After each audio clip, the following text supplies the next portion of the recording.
اسی طرح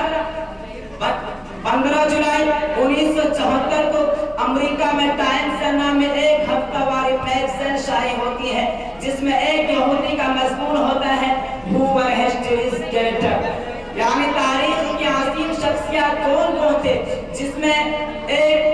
میں وہ مختلف شرائط لکھنے کے بعد شہنشاہ دو عالم کو ان شرائط پر پرکھتا ہے اور پھر آخر میں یہ فیصلہ سناتا ہے کہ محمد صلی اللہ علیہ وسلم ہی وہ مہان آدمی تھے جو تمام شرائط کو پورا کرنے والے تھے۔ اسی طرح محمد پروفیٹ آف اسلام نامی کتاب میں شری کرشن روایت جی کہتے ہیں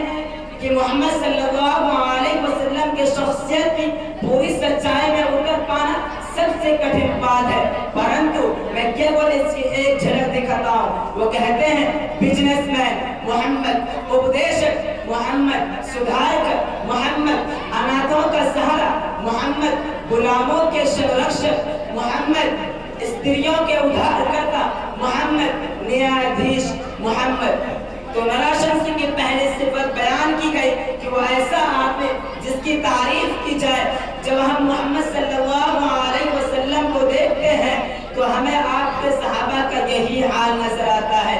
آپ سے بے پناہ محبت رکھتے ہیں۔ اگر آپ ایک اشارہ کر دیں تو صحابہ اپنا تن من دھن سب کچھ سیکریفائس یعنی قربان کرنے کو تیار ہو جاتے ہیں۔ حضرت ابو طلحہ رضی اللہ تعالیٰ عنہ کو دیکھو، نبی کی محبت میں اپنا سارا مال نبی کے قدموں میں لا کر رکھ دیتے ہیں۔ حضرت ابو دجانہ رضی اللہ تعالیٰ عنہ کو دیکھو کہ ایک دشمن نے اپنی کمر کو ڈھال بنا کر دشمنوں کے سامنے پیش کر دیتے ہیں اور تیر پر تیر کھا کر اپنی کمر کو چھلنی چھلنی کروا لیتے ہیں، لیکن نبی پر آنچ آنے کو گوارا نہیں کرتے۔ حضرت ابو طلحہ رضی اللہ تعالیٰ عنہ کو دیکھو اور آگے چلیے اتھرووید کا تیسرا منتر 127واں سورت دیکھیے اور منتر نمبر 20 کا مطالعہ کیجئے۔ اتھرووید کہتا ہے ایشا ایشا ما مہیشتم نشکانم دشرجے تیریرم شیطان یورتام سہسا دشگونما،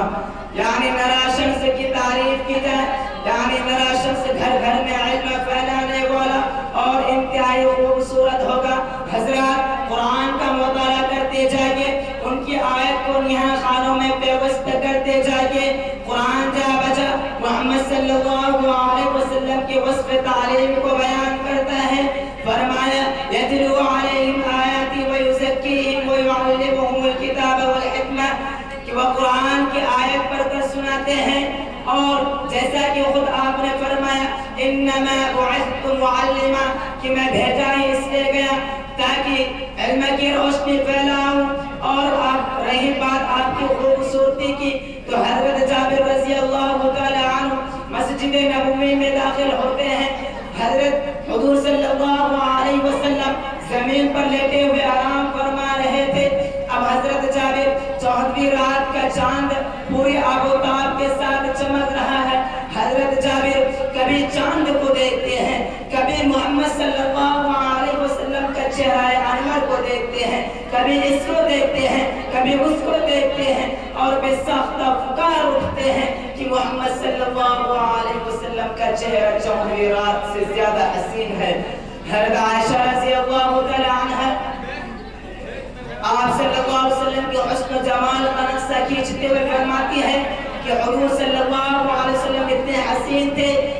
حسین تھے کہ اندھیری رات میں بندہ کمرہ میں داخل ہوتی